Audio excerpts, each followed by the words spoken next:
Hola, Dios les bendiga, ¿cómo están? Espero se encuentren bien. Estaba un poquito perdido, la verdad. Eh, bueno, ya llevaba casi 2, 3 semanas sin subir un nuevo video, pero bueno, acá estamos de nuevo.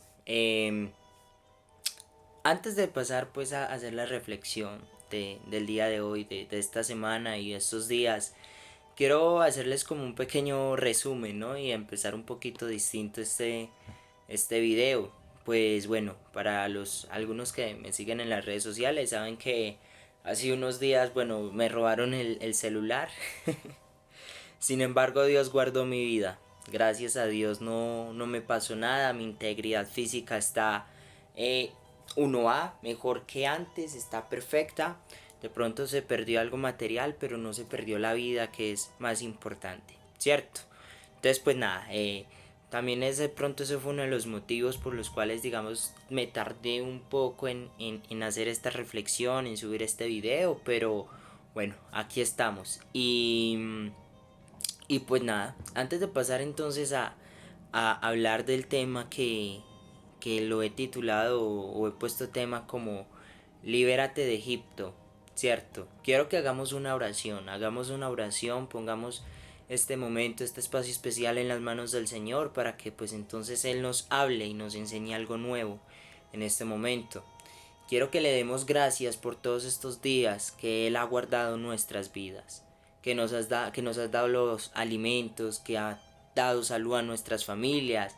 Y si de pronto alguien está pasando por una necesidad, porque todos tenemos necesidades, yo quiero decirle que la mejor forma de enfrentarnos a esa necesidad es poniéndola en las manos del Señor.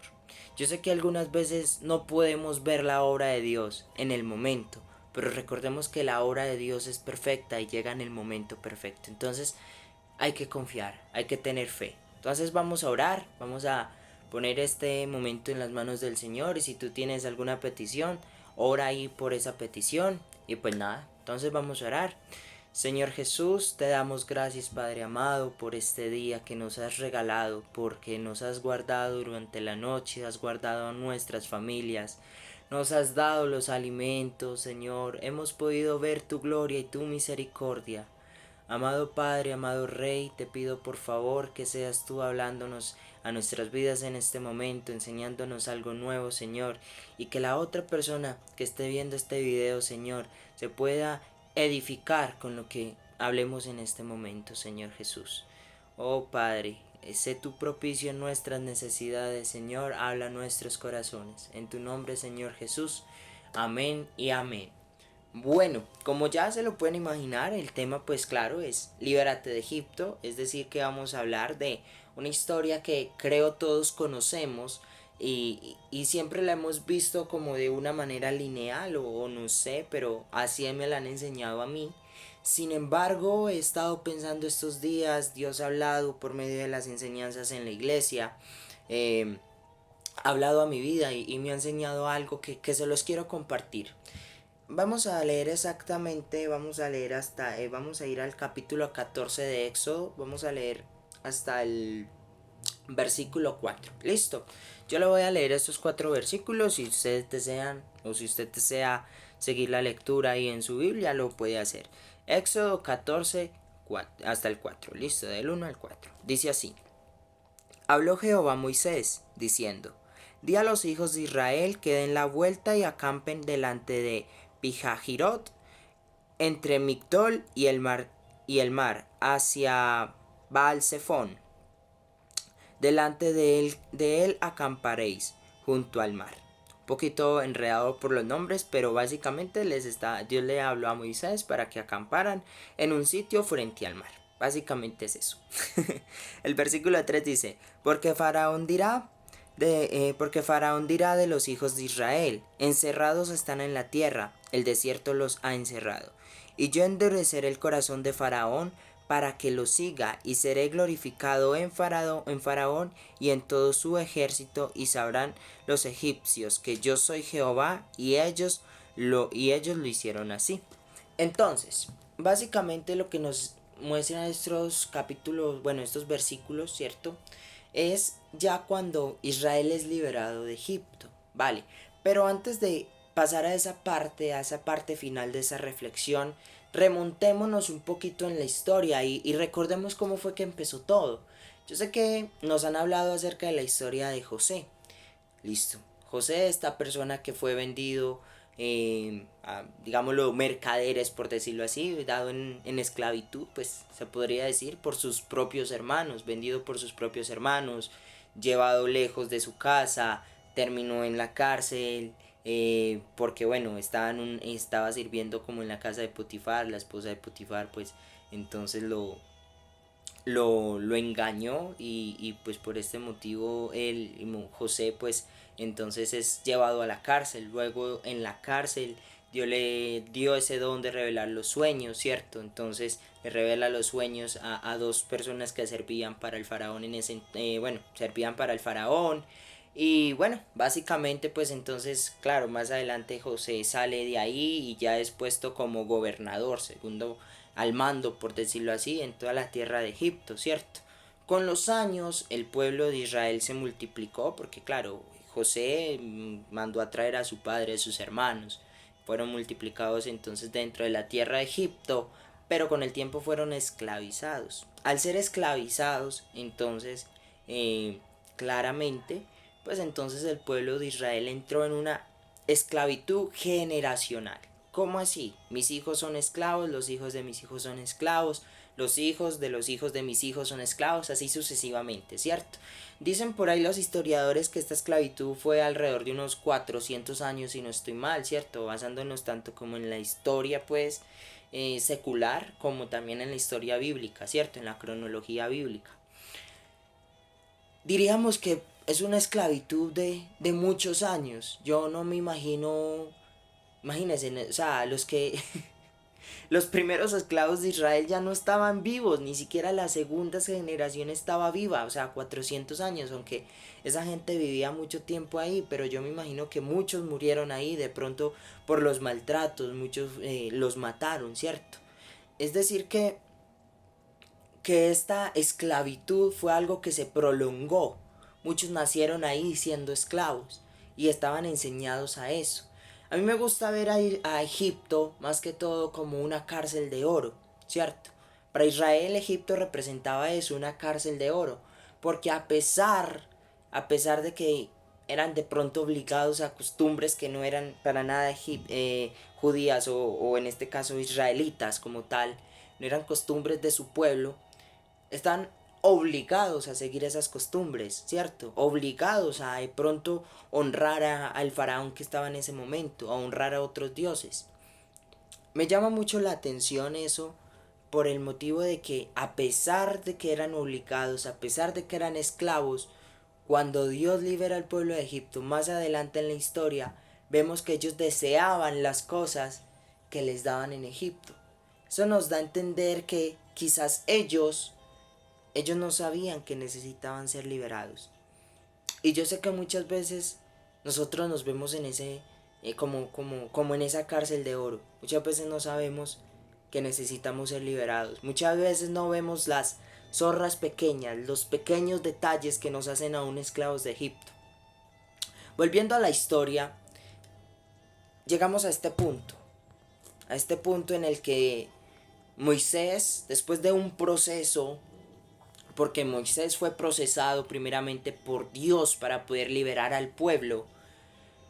Cuando Moisés es procesado, la primera plaga que Dios pues manda al pueblo de Egipto, bueno, al imperio egipcio como tal, es, es algo muy bonito y es algo que yo digo, wow, o sea, no lo había entendido así. Ustedes saben que Egipto tiene infinidad, o en esa época tenía infinidad de deidades, dioses falsos. Entre esos había dos, más que todo dos, del río Nilo. El dios Hapi, si no estoy mal, y la diosa Hathor. Cierto, el dios Hapi como tal era el que le daban la potestad según los egipcios de la inundación anual del río Nilo. Eso representaba económicamente, ecológicamente un avance para los egipcios, claro, porque pues de ahí entonces ellos sacaban sus cosechas anualmente. Entonces tenían una como deidad el río Nilo. La primer plaga, que si no estoy mal está en el capítulo 7 de Éxodo, la primer plaga que se manda a Egipto es convertir el río Nilo en sangre. Si lo vemos desde la parte, ¿cómo decirlo?, no metafórica del hecho, eso representaba un retroceso económico y ecológico para Egipto. Claro, las cosechas se dañaron, es decir, que económicamente no iban a haber prosperidad por ese lado. Y en cuanto a lo ecológico, aún más, claro, muchas especies vivían del río Nilo, donde iban a sacar el agua ya era sangre. Pero si lo vemos desde la parte metafórica, es algo más profundo, algo más bonito. Pues ellos pensaban que su deidad, que la deidad que había en el río Nilo era una de las más poderosas, pero no pudieron contra el Dios de Israel, no pudieron contra nuestro Dios, nuestro Señor Jesucristo, pues Él convirtió el río Nilo en sangre. Eso nos representa que Dios no necesita pedir permiso para convertir un río que pues para algunos puede ser una deidad, convertirlo en sangre. Básicamente derrotó, por decirlo así, o sí, derrotó esa deidad que para los egipcios era tan grande. Pues mire, lo convirtió en sangre, básicamente lo mató, por decirlo así, ¿cierto? Esa representación del río Nilo en sangre es eso. Entonces, vamos avanzando en la historia. Vemos que ya Dios aquí empieza a tratar no solamente con el retroceso económico y ecológico de Egipto, sino también con la cosmovisión espiritual de ese imperio, ¿cierto? Con la cosmovisión de sus deidades. Empezaron a decir, ok, no, pero hay un Dios más poderoso. Y Dios envió otras plagas, ¿cierto? Envió piojos, porque ellos tenían dioses para todos, las moscas, los piojos, las ranas. Y se dieron cuenta que ninguno de sus dioses los podía liberar. Pero Dios también envió una plaga y era la del muerte del primogénito. El primogénito para los egipcios también era representativo como un dios, ¿cierto? Era como una manifestación en carne uno de sus dioses. Pero Dios lo mató. Dios permitió que eso pasara, dando a entender a Egipto que no hay potestad que Egipto tenga, no hay poder. Podría ser en ese entonces el imperio más fuerte sobre la tierra, pero no tenían potestad ante el poder y lo grandioso y lo grande y lo misericordioso, pues porque Dios es misericordioso, lo bondadoso también, pero sobre todo ante el león de Judá, ante la potestad, ante el poder, ante el guerrero más fuerte que siempre va a ser Dios. Entonces, eso nos da a entender eso, ¿cierto? Ahora, ¿esto qué tiene que ver con el tema? ¿Por qué estamos yéndonos tan atrás a la historia si leíamos algo acerca bueno, leíamos los primeros versículos de uno de los escenarios más impactantes y que más recordamos y que las historias que nos han contado desde niños en la iglesia, la de que el mar rojo se abrió en dos? ¿Por qué tenemos que remontarnos? Listo. Todo esto es porque muchas veces nosotros en el mundo, en esa jaula de oro que es Egipto, que en este caso es el mundo, nosotros mismos tenemos nuestras deidades, nosotros mismos tenemos como nuestros dioses y no nos damos cuenta. Para algunos es la tecnología, para algunos otros es el fútbol, el deporte, para algunos otros son ellos mismos, su cuerpo, Claro, no hay nada de malo y no estoy diciendo que ir al gimnasio es pecado, no, pero ¿qué reemplazamos con eso? Me hago entender, o sea, está bien tener una vida sana, claro, pero siempre hay que tener un equilibrio. No podemos dejar que una cosa pese más que la otra. Y si algo tiene que pesar más que lo otro, que lo que pese más siempre sea lo espiritual, la búsqueda de Dios. No que de pronto mi yo pese más que Dios, no. Así no es, ¿cierto? Entonces, hay que entender eso, hay que entender que el mundo nos encierra en una jaula de oro en donde nos sentimos cómodos con nuestras propias deidades, con nuestras propias banalidades, pero no nos damos cuenta que Dios es más grande que todo eso, ¿cierto?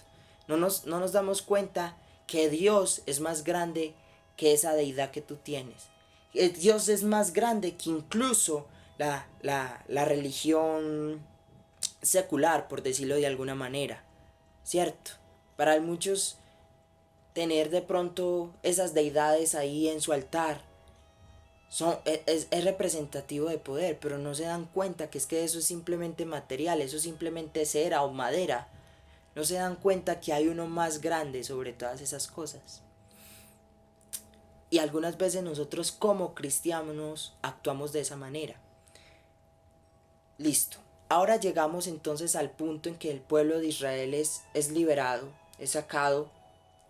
Pero entonces Faraón, con el corazón endurecido y Dios permitiendo eso, sale a buscar a Israel. No los quiere dejar ir así tan fácil, ¿cierto? Es reacio hacia esa acción. Entonces, aquí es donde yo siempre digo que Dios se manifiesta y Dios se glorifica. Y recuerdan lo que les decía al principio, no importa la situación por la cual estás pasando, Dios siempre llega en el momento preciso, en el mejor momento, Dios está ahí. Dios estuvo desde el principio. Oh, sí, desde que, mejor dicho, desde Génesis, Dios siempre ha estado presente, ¿cierto? Pero algunas veces es más evidente, por decirlo así, su obra en los peores momentos. En este momento en específico, nos encontramos ante un escenario en que el pueblo de Israel está encerrado por el desierto. Pues en un lado está el mar y atrás está el desierto. Y en el desierto, ¿quién venía? Faraón persiguiéndolos. Es decir, que si se devolvían, morían. Y si lanzaban al mar, pues algunos iban a morir si no sabían nadar o se iban a ahogar todos. Básicamente el final era el mismo, muerte.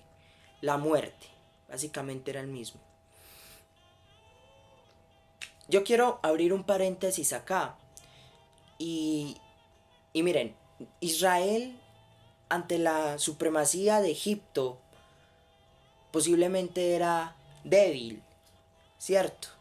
Claro, era un pueblo esclavo, no era fuerte en ese entonces. Pero, pero, aquí es donde yo siempre digo, wow, es que las cosas con Dios siempre tienen un trasfondo, siempre son más allá, ¿cierto? Siempre hay que ir más allá.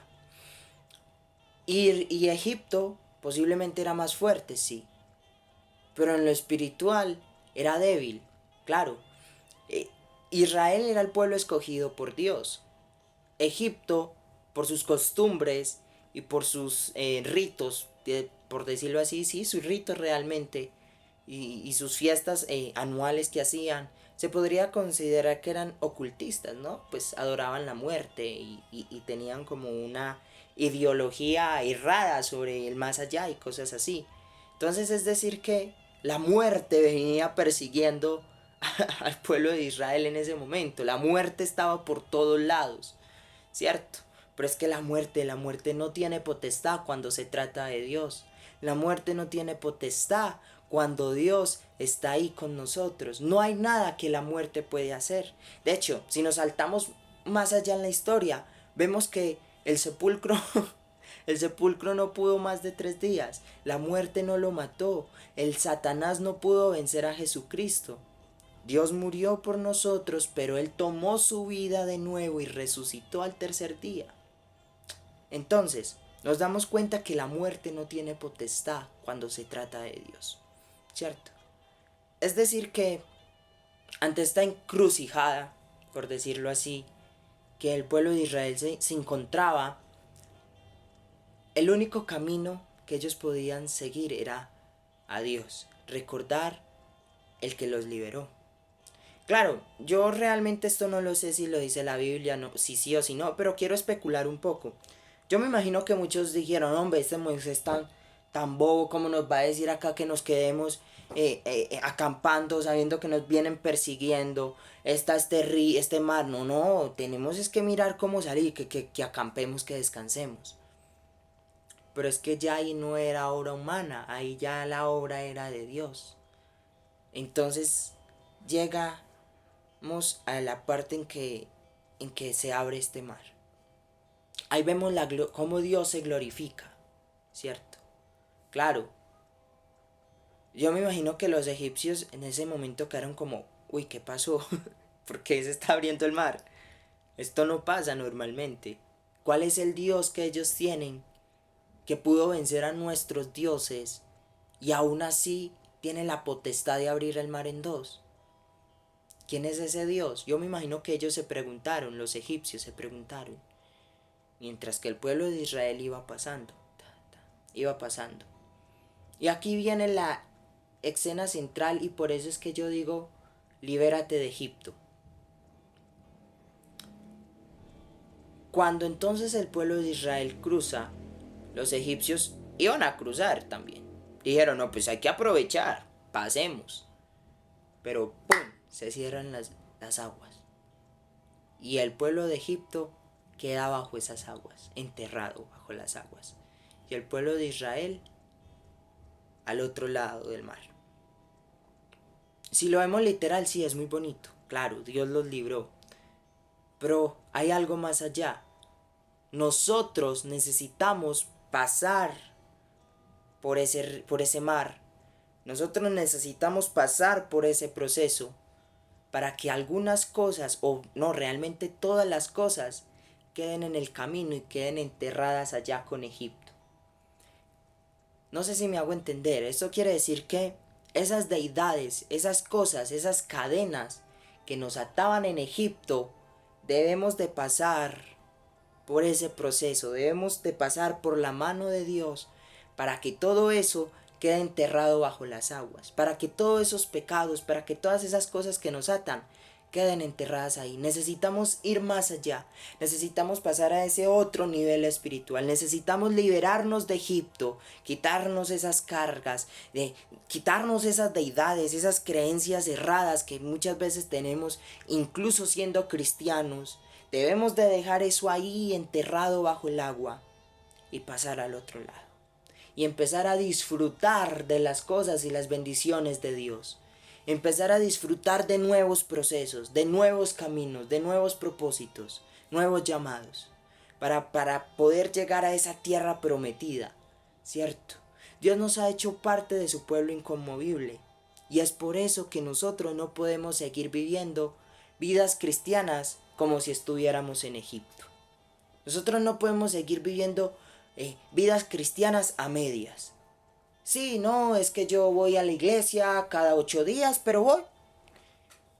Ah, pero usted tiene la oportunidad de ir en 3 semanas. Sí, pero es que es algo cansado del trabajo.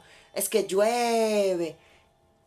Debemos de dejar de vivir en Egipto. Tenemos que empezar a vivir en ese reino inconmovible que es Dios. Tenemos que dejar de vivir de pronto por creencias humanas o de una mejor manera, de dejar de vivir de pronto por lo que haga mi hermano. Ah, pero es que el hermano dice mentiras, es que la hermana se pone blue jeans. Sí, todo eso está mal, no estoy diciendo que eso esté bien, pero es que eso es la hermana. ¿Quién soy yo? ¿Qué estoy haciendo yo por mí? ¿Cierto? Tenemos que dejar de vivir en Egipto para empezar a vivir en Dios, realmente. Empezar a depender de Dios. Significa dejar de vernos como nos veíamos, dejar de vernos como nos veían en Egipto, dejar de vivir en esa jaula de oro y empezar a vivir para Dios y como Dios nos ve. Eso conlleva muchas cosas que más con más tiempo vamos a ir tratando. Esto pues es como el abrebocas de una nueva serie que quiero hacer, que les recuerdo, la serie anterior son solamente 3 capítulos muy cortos, hablando sobre el llamado, la misión y la misión completa. Esta serie la he titulado en sí, en general, yendo más allá, a otro nivel espiritual, que allá es donde Dios nos quiere llevar. Dios nos tiene de pronto aquí, ¿cierto? Pero a medida que vamos creciendo en la vida cristiana, no nos podemos quedar acá, tenemos que pasar al otro lado. Muchos de pronto se van a quedar en el camino. Dios quiera que no, Dios mío, o sea, no, Dios quiere, realmente es que la persona quiera ir al otro lado, ¿cierto? Porque no, Dios no quiere que nadie se pierda. Él mismo lo dice. Yo quiero salvarlos a todos. Pero tú realmente quieres ser salvo. Si tú quieres ser salvo, tienes que ir a ese otro nivel espiritual. Entonces, llegamos al final de esta reflexión. Recuerda, libérate de Egipto y empieza a vivir en ese reino inconmovible que es el Señor Jesucristo. Pues nada, Dios les bendiga.